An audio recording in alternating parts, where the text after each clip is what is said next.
Quelle est une erreur que je vois très souvent? C'est de chercher à améliorer la digestibilité de notre pâte avec des paramètres qui sont négligeables.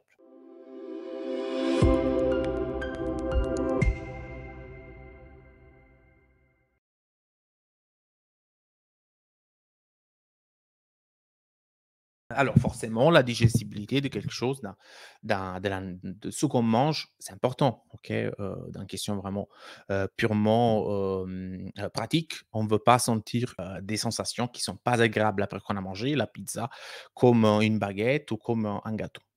Quel est le problème? C'est qu'aujourd'hui, avec la pizza, chaque élément, chaque paramètre qu'on évoque, eh ben, on fait le lien avec la digestibilité et la levure et la biga, et l'hydratation et la farine. Je prends pas la farine blanche parce qu'elle est pas digeste. Je fais la biga parce qu'elle rend la pâte plus digeste. Donc tout c'est vous voyez combien de fois on évoque la digestibilité. Est-ce que c'est utile de parler de digestibilité en mentionnant tous ces paramètres? Non. Parce que quand on analyse techniquement, OK, surtout on analyse les études scientifiques. Aucun des paramètres qu'on évoque, la biga, la levure, l'hydratation, le temps de repos, la maturation, aucun de ces éléments a un véritable impact sur la digestibilité. Donc quand je parle de paramètres négligeables, c'est paramètres négligeables pour la digestibilité.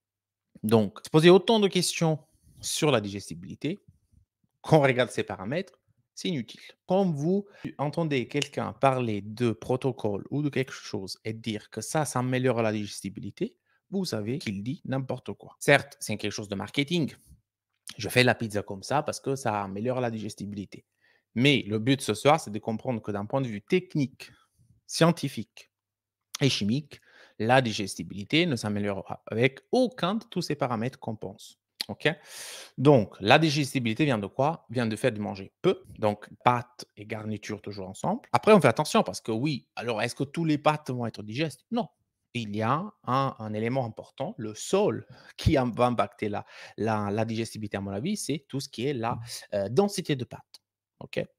Sans trop rentrer là-dedans, quand la pâte est bien violée et légère, facilite la mâche, vous avez la sensation de manger moins, d'avoir une sensation plus légère.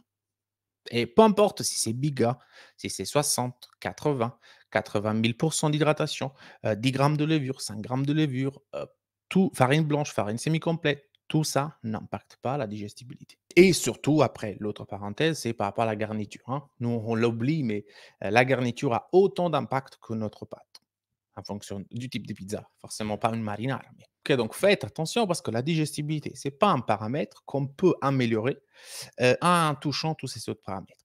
Certes, si on travaille bien au niveau du protocole, et c'est là que je veux vraiment vous inviter à la réflexion et à la priorité quand on parle de digestibilité, c'est travailler bien le protocole, travailler bien le gluten pour arriver à ce gluten qui se développe bien et vous donne une pâte peu dense. Peu dense. La densité basse, c'est la clé. OK? Donc vous aurez le temps d'analyser tout ça dans le livre. C'est vraiment quelque chose que j'ai voulu, clarifier une fois par toutes parce que c'est on a un peu plus de digestibilité par-ci et par-là. Ouais, il est intéressant ça, c'est bien de le préciser car c'est souvent des choses qu'on entend, souvent. Oui, absolument Aurélien. Personne n'en parle de ça. Effectivement, on est rentré dans une mode de dire, bah, digestibilité, ce qui rend mieux et du coup, on amène aussi les personnes qui justement cherchent à apprendre à se faire influencer. Dit: «Mais c'est une question de marketing».